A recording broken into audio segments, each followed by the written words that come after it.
Hi, everyone, and thank you for joining me. My name is Sanjeevani, and I work at Salesforce as a Director of Product Management. And today I'm thrilled to share a transformative framework for understanding DevSecOps health, the one that moves beyond individual tools or isolated metrics into a more holistic, actionable, engineering first way of driving security and operational excellence. This framework responds to a challenge nearly every organization faces. You're investing heavily in DevSecOps, automation, scanners, compliant workflows, and whatnot, right? And yet, leadership still struggles to answer this simple question: is our pipeline actually healthy? Today, I'll show you how to answer that question with clarity, precision, and confidence. Let's talk a little bit about the DevSecOps health paradox that we currently face. This is at the heart of the modern organizations. Today, organizations never had more tools than we have today, more scans than ever, more dashboards than ever. But somehow, the actual security posture is less clear than ever. Strange, right? Security teams are checking boxes, their development teams are pushing code, and operations team are maintaining uptime. But they are not speaking a shared language of health. When everything gets measured independently, nothing gets understood collectively. And the result? You might have pipelines that technically pass every scan, but they're fundamentally brittle. You might have deployments happening rapidly, yet the observability debt is masking early signs of incidents. And the more tools we add, the more artifacts we generate, like logs, alerts, reports, without necessarily improving decision making. This is called the DevSecOps health paradox. So basically, the bottom line is more tooling does not really equal more clarity. In many cases, less is more.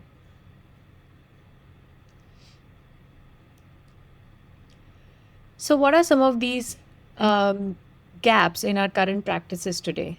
So, we studied organizations across various industries, and there are these three systemic gaps that surfaced again and again across all of them. The first one being lack of standardization. Everyone collects data, but nobody translates it in the same way. What I mean by that is there is no consistent methodology for turning raw scan output into health signals, which means no two teams measure things the same way. The second one is inconsistent thresholds. Teams are defining their own acceptable limits, their own thresholds. So one group might consider a 30-second build delay acceptable versus while other would not.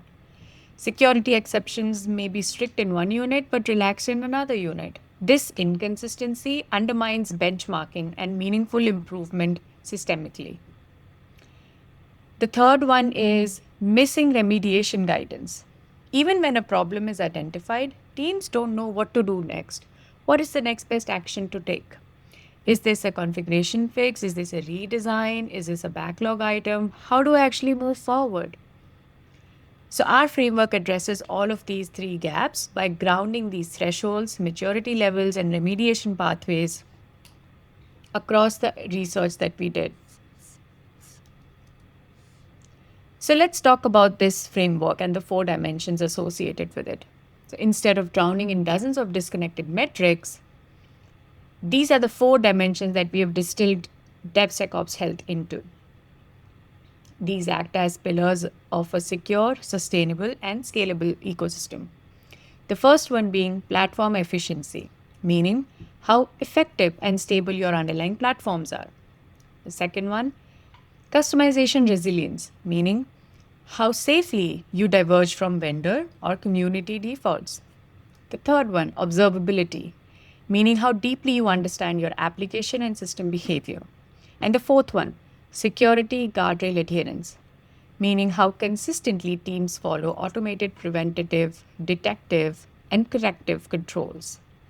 When assessed together, these dimensions give you a 360 view of your security posture, not only in theory, but in reality. Now let's deep dive into each one of these dimensions and understand a little bit more about what they mean. So the first one is platform efficiency. We start with platform efficiency because nothing else matters if the foundation itself is shaky, right? Security cannot just be bolted on. It cannot be something you add once everything else is finished. It must be embedded inside a performant and scalable, stable, and resilient platform. Here's why, right? If builds are slow, developers are going to bypass the gates. If infrastructure provisioning is sluggish, incident response slows. If reliability is low, teams constantly are in that firefight mode. And when you're firefighting, you're not proactively securing. So, what are some of these key indicators of platform efficiency? The top four are pipeline performance. We all know long builds invite shortcuts. So, pipeline performance is key. Second one is provisioning speed because that impacts your blast radius and response window. The third one is resource utilization, shows whether systems are tuned correctly or accumulating silent technical debt.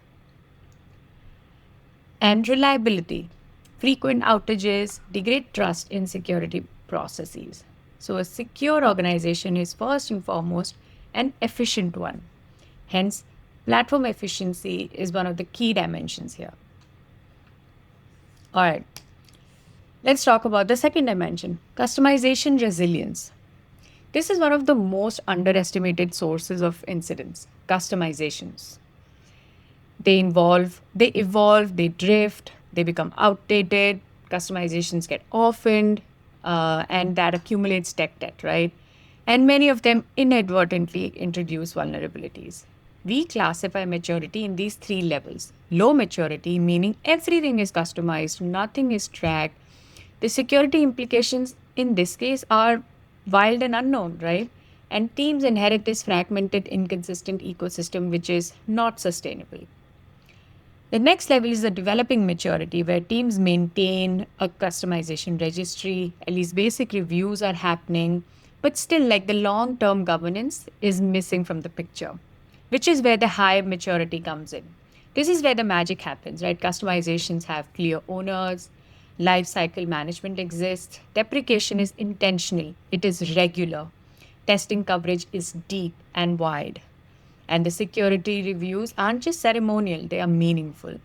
This dimension, as you can see, helps organization balance between what they must customize and with what they cannot break security hardening by over customizing. All right. The third dimension talks about observability, right? Observability is one of the most powerful predictors of incident reduction, right? It tells you what happened, why it happened, where it happened, and what it touched. So observability spans across these four layers. Application instrumentation, which is all about, code level behavior and application logic execution. Infrastructure telemetry that talks about system level patterns, revealing source usage and performance indicators. Security event aggregation, that all these logs that come from scanners, identity system, and the correlation across these distributed systems. And the last one is trace propagation, which is all about understanding attack paths across these microservices. But what are the security benefits behind, implementing a robust observability platform? Well, it gives you earlier detection. You can catch these anomalies before they become breaches. And everyone wants to do that, right? The second one is faster investigation. It's all about, reducing your mean time to detect, your mean time to remediate, and these containment times so that you're investigating as fast as possible and you're reducing your SLA, you're reducing your turnaround time, because that all has a business impact. The third one is control validation. You empirically see what guardrails are working, validating those security control effectiveness through empirical measurements. And the last one is continuous learning, learning from the past incidents through post mortem analysis. because every incident becomes a source of this pattern-based improvement. So strong observability isn't optional, it's foundational. So the fourth dimension that I talked about in the previous slide is security guardrail adherence. Guardrails generally fall into these three categories: preventative, detective, and corrective. But the real differentiator here is the maturity. High performing organizations don't just create guardrails, they are operationalizing it so that leadership enforces them consistently. The exceptions are clear and controlled, the signals are continuously refined, and the feedback loops are integrated into development workflows. When guardrail adherence is high, security becomes the fastest path, not the slowest. So now that we have talked about all these four dimensions of the framework, let's talk about the methodology and measuring what matters. So our measurement approach uses a layered data collection architecture. Why layers? Because each dimension needs a different data source. Monitoring tools, repos storing configuration, logging and tracing platforms, scanning engines, and policy frameworks, all these have different data sources. So automation is non-negotiable. Manual processes create inconsistency and they don't scale. So we also incorporate data quality validation because missing or incomplete data often reveals infrastructure issues that we didn't know we had, right? So automated collection priority and data quality validation are the two main concepts to prioritize here. Now, when we talk about establishing thresholds, what we want to avoid is one size fits all number. Instead, we created three performance tiers: baseline, meaning foundational health; target, meaning competitive performance; and excellence, meaning industry leading outcomes, which is where industry leader performance achieved by top performing organizations. So the key principle here is thresholds must remain stable over time. Only then can an organization truly understand improvement versus fluctuation.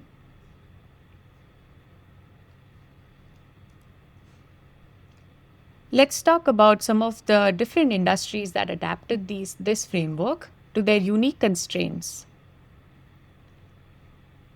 Healthcare, where security intersects with patient safety, custom guardrails for medical device and data needed, and there's a significant compliance lift as well.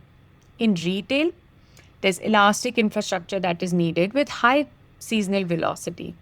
Payment systems are required with stricter thresholds. Now, when it comes to financial services, that's where like the most advanced customization governance lives. And there's a heavy emphasis on resilience and regulatory stability.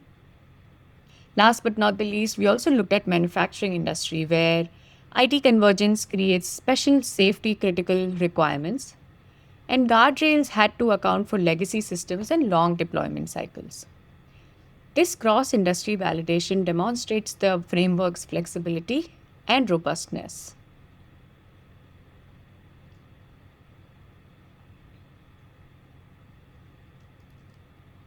So what were some of these measurable results when we wanted to quantify our impacts, right? The organizations that implemented all four dimensions saw very powerful and tangible outcomes, actually. There was a major reduction in successful attacks.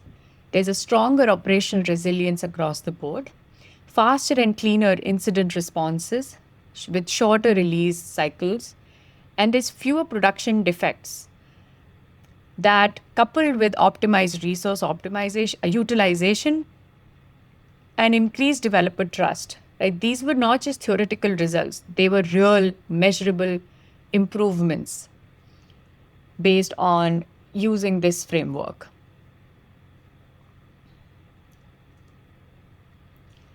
Now, how do you get started on this on implementing this framework, right? The first thing to do here is doing a baseline assessment. Understand your starting point, right? Conduct a comprehensive assessment of all these four dimensions and establishing starting points in each of these areas. The second one is stakeholder engagement. Align your stakeholders from various cross functional teams, including security, development, operations, product, and establishing those regular health review forums for cross functional collaboration and strategic planning. Capacity development. Build that statistical literacy, those RCA, the root cause analysis skills, right? And develop these specialized DevSecOps health roles and champions across the company.